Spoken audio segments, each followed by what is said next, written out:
June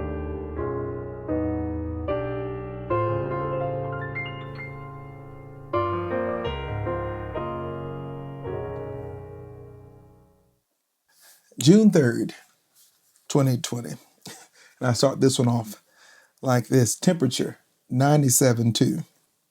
Today, my frustrations were with my ability not to rehearse like I planned or to walk down to the White House. The piano. I do not know why, for the life of me, why everyone doesn't play the piano. I mean, it seems like to me each person should be able to play the piano. I don't know life any other way. The piano is so much a part of me. I look at it like eating, like breathing, like walking, talking, seeing, hearing, the whole nine.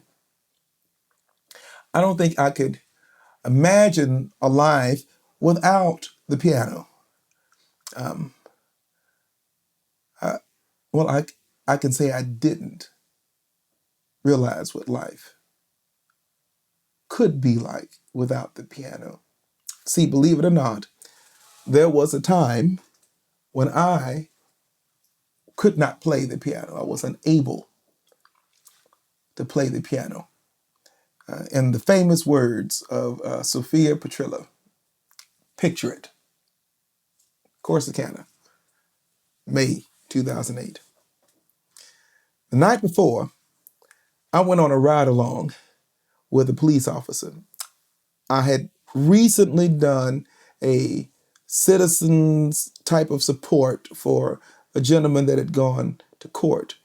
He had been charged with outrunning the police, and I was there for support.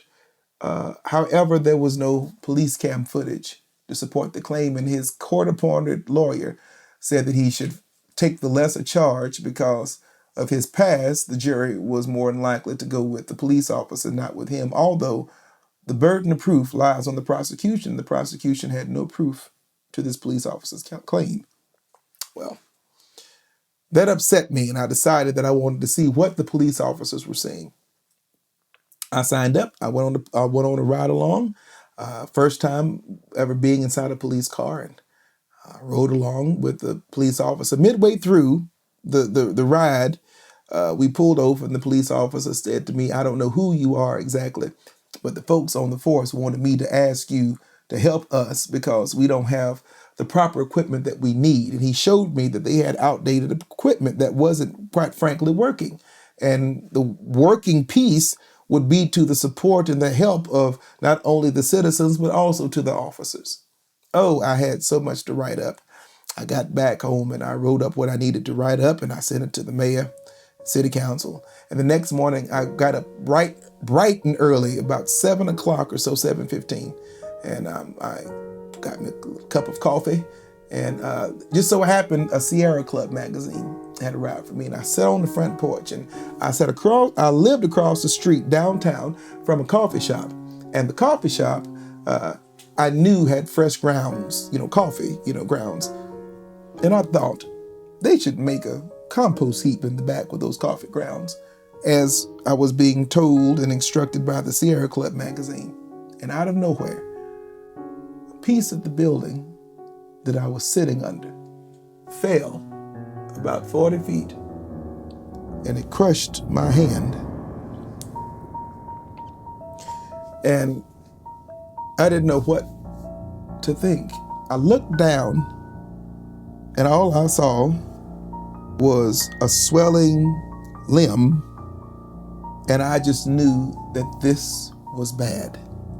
I stumbled across the street, and I told the person in the coffee shop, I said, "I need you to call 911. I need you to call 911. I've had an accident." And she said, "What's wrong?" I said, "I've hurt my hand. You don't want to see it. I just need some help." They gave me a towel, and they called 911. And she said, "I just want to see it." She saw it. She said, "Okay, this is not good." I didn't know why this was happening. I had no clue as to why. this is happening. All I knew was that it was happening, and it was happening now, and I didn't know what I was going to do. So I ended up at the hospital. I ended up getting bandaged up. I ended up with a hand that I couldn't use. And I was told that I should be happy that when I do regain the use of my hand, that I'll be able to use it. Do not stress myself out with trying to play the piano. That was what I was told. So I decided to join the Obama campaign for real, because I needed work. I needed to be productive in some type of way. While I was in Florida, one of my supporters brought up a little keyboard to put in my office. And I remember some days kind of looking at it and it intimidating me so badly. I'd always had an issue with how I played, because I played the piano from a gospel standpoint, as if James Cleveland was still alive. The contemporary playing never worked with me to a degree, and the jazz thing was nice and it was beautiful to listen to, but it was not my style. I couldn't replicate it the same way. I did have a fast hand and I could do some fun tricks, but no, I never was happy with the way I sounded. Well, a few nights a week, I'd play on this little keyboard upstairs, well, in my office. And then one night, a few months later, after the election was over, I was in Washington. I'd been in Washington for a little while. And a friend of mine rented a little room in Friendship Heights. And he asked me to come by. And I went by. And in this room, it was a house, basically. And in the house, it was a piano. And I hadn't set up the piano in ages. He went to sleep, and I went downstairs to tinker around to see if I still had it. And like a flood of energy, something grabbed a hold of me and said, look, this is something that you can't get rid of too quickly and too easily. You may not be able to do what you used to do, but the love is still there, and I'm still a part of you. What does the piano mean to me? The piano represents a piece of me that I can always aspire to be,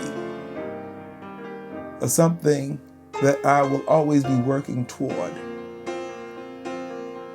something that I've had taken away, something that I've owned or had a part of me all of my life. But I can absolutely say this: the piano is something I don't think I could ever live without. God, I love a piano. Oh, freedom. Oh, freedom. Oh, freedom over me.